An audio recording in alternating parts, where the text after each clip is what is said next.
G'day, I'm Dan McCarthy. There's been a lot in the media lately about the Chinese spy ships hanging around off our North Queensland coast, particularly during Operation Tasman Sabre not very long ago. Well, there's an aspect of spying which I think needs to be addressed. Currently, through a phone app for as little as $7, you can track all of our Navy and our Border Force boats.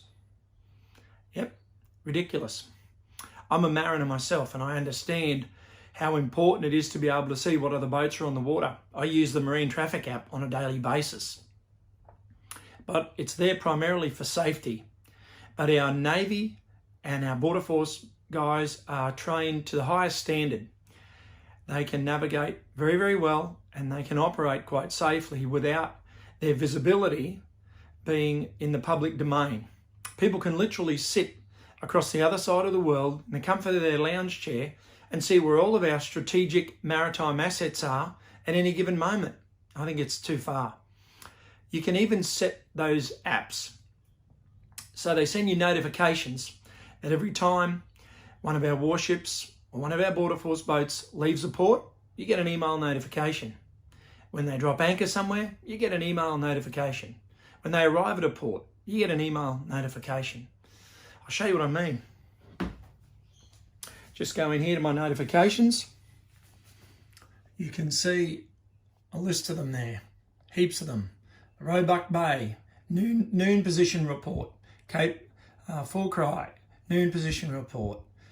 Boats arriving in Cairns, boats departing Darwin, etc. And it just goes on and on and on and on.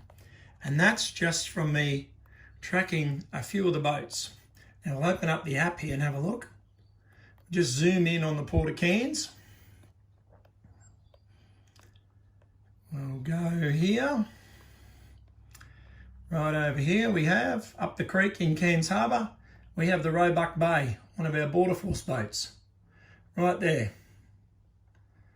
And then we'll go down the creek a little bit further. In Cairns Harbour still.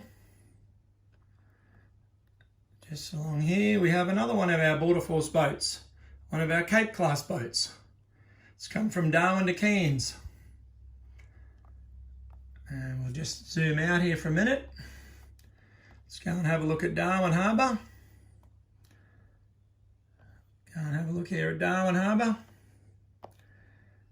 Right over here.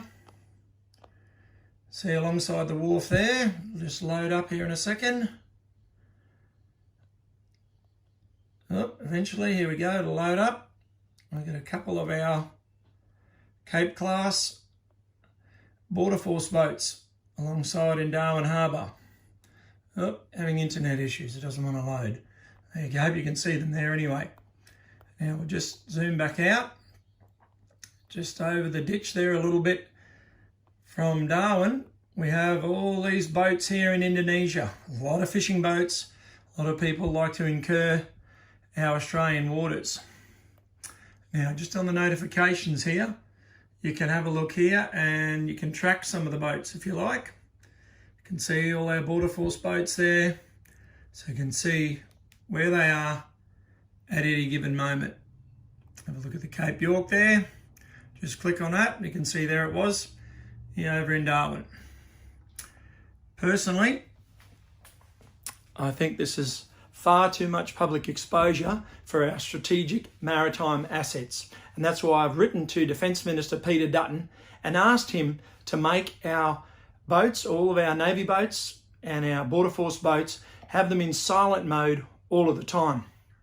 But it's not only people on the other side of the world watching for military purposes, watching our marine assets, but it's in the Torres Strait. We have people like, people have used the Torres Strait for drug smuggling, people smuggling, bird smuggling, gun running occasionally.